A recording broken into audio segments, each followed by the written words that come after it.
Aujourd'hui, 24 octobre 2025, j'ai un désir, je ne sais comment l'expliquer, un désir, une inspiration qui me pousse à témoigner de ce qu'a été,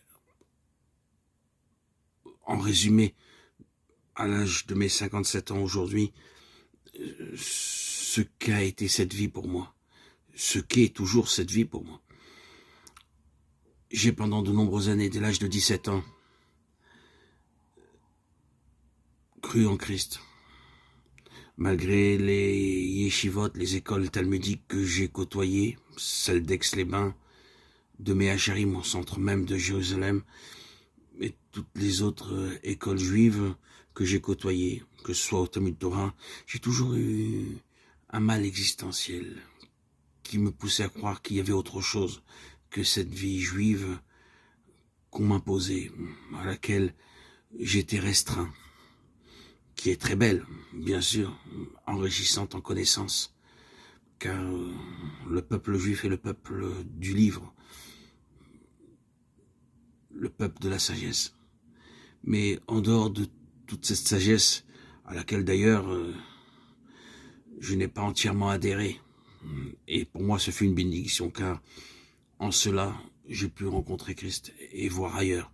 Me suis intéressé à Bhagwan Sri Rajneesh, Osho Rajneesh, un maître de la méditation. Je me suis intéressé au yoga, à toutes ces choses, toutes ces techniques de méditation.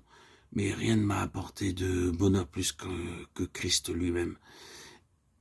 Et je lisais secrètement, dès l'âge de mes 17 ans, la Bible, le Nouveau Testament. Contrairement à ce que les Juifs, les pharisiens d'aujourd'hui nous inculquent et nous interdisent de lire, je faisais abstraction de leurs commentaires et je continuais à poursuivre mon chemin dans mon cheminement en suivant le Christ. À l'âge de mes 25 ans, l'année de mon mariage, j'ai décidé de vouloir me faire baptiser. Mais vu les contradictions, les oppositions qu'il y avait à cette époque, et par rapport à ma femme qui elle-même qui est toujours juive orthodoxe, j'ai pas pu payer le prix que je devais payer. Donc j'ai renoncé, je continue à lire secrètement la Bible. Jusqu'à l'âge de mes 51 ans, où j'ai pu être baptisé le 26 septembre 2019, grâce à des missionnaires qui se trouvaient sur mon chemin au lac de ma ville, la ville natale, où je vis encore aujourd'hui, et où ma fille m'a amené à les rencontrer. C'était merveilleux. J'ai pu, en rencontrant ces missionnaires, ces hommes venant pour la plupart de Haïti, certains ont émigré à Montréal, d'autres sont en France. Grâce à ces hommes, grâce à ces personnes, j'ai pu recevoir le baptême par immersion, au lac même de ma ville, au lieu de rencontre, même où on s'est rencontrés, tout simplement. Le baptême à l'endroit fixe où on s'est vu a été fait par immersion et j'en suis ressorti complètement différent. Moi qui étais toujours recroquevillé sur moi-même, replié sur moi-même, mon squelette, mon être physique s'est redressé. Je n'étais plus replié sur moi-même, j'avais reçu une sorte de dignité, de force régénératrice qui n'était plus de ce que j'avais vécu. Je vous rappelle que j'ai subi de nombreuses hospitalisations dues à mon état bipolaire et que mon mal-être existentiel a commencé déjà dès ma préadolescence. Par la joie et le bonheur d'avoir reçu ce baptême, ma vie a été toute différente. Je n'étais plus centré sur mes douleurs, mes souffrances, puisqu'elles n'existaient plus, mais sur Christ, seul Christ qui m'a transformé. Le vieil homme était mort. J'étais mort. Je lisais pour de nombreuses années, depuis l'âge de mes 17 ans, pour la plupart des écrits catholiques. Et ça a payé. Jésus est venu à ma rencontre. Je ne sais pas si c'est mes mérites du fait que j'ai lu la Bible secrètement, ou que je me suis intéressé à Christ, que Christ est venu à moi-même, ou si j'étais prédestiné. C'est une longue affaire, assez complexe. Je pense que j'étais prédestiné à suivre et à marcher sur le chemin de Christ. Vu ce que j'ai enduré, j'avais pris la croix, j'ai reçu la croix, subi la croix, avant même de recevoir le baptême. Donc, mon premier amour fut l'église catholique. D'ailleurs, j'allais très souvent à l'église, à la paroisse Saint-Louis-d'Antin, où je prenais l'Eucharistie alors que j'étais même pas baptisé. Et je recevais cette présence réelle de Christ. D'où, encore aujourd'hui d'ailleurs, cette foi en l'église catholique, que je garde secrète au plus profond de mon cœur, que je vous divulgue aujourd'hui. Cette foi en l'église catholique qui m'a tellement apporté par l'Eucharistie, où j'ai vécu la présence réelle de Christ. Puis, après, j'allais dans l'église de Haïti, où j'ai reçu beaucoup d'amour, émotionnellement, sentimentalement. L'esprit fraternel était là, bien présent, puissant. Et je suis resté pendant plus de 5 ans, tout en côtoyant l'église catholique et en restant à prendre l'Eucharistie secrètement.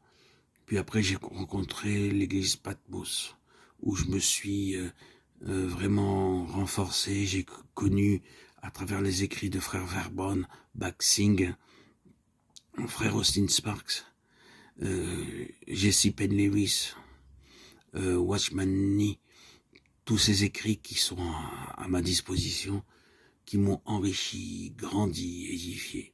Et c'est toujours une merveille puisque je continue à les lire. Donc aujourd'hui, à l'âge de mes 57 ans, je voudrais faire un petit résumé de tout ce qu'a été ma vie. Une réjouissance, un succès, une réussite par Christ.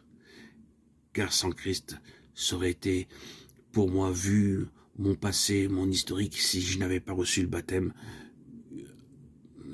peut-être le suicide ou la mort désirée et aspirée. Mais aujourd'hui, en Christ, par Christ et pour Christ, je vis. Et je vis une vie édifiante. Vraiment, je suis fortifié, sanctifié par la puissance de Christ, par tous ces écrits que j'ai obtenus de l'église Patmos et qui m'enrichissent régulièrement. Et d'ailleurs, que je vous partage régulièrement sur ma chaîne YouTube. En résumé, Christ est ma vie, Christ est ma joie, Christ est ma réjouissance, Christ est ma liberté. En Christ, sachez bien, comprenez bien, que vous pouvez recevoir toutes les gratifications, les besoins les demandes auxquelles vous aspirez. Mais quoi qu'il arrive, vous devez bien savoir que l'élève n'est pas plus grand que son maître et il faut subir et recevoir des épreuves pour pouvoir appartenir et faire partie de l'église de Christ. L'église de Christ n'est pas une mince affaire. L'élève n'est pas plus grand que son maître. Sachez-le bien, suivre Christ, c'est un chemin, c'est un parcours, c'est un cheminement où ce n'est pas facile. L'évangile n'est pas un évangile bonbon comme tous les prédicateurs. Les prédicateurs et les évangélistes qui s'intéressent à votre porte-monnaie veulent vous instruire.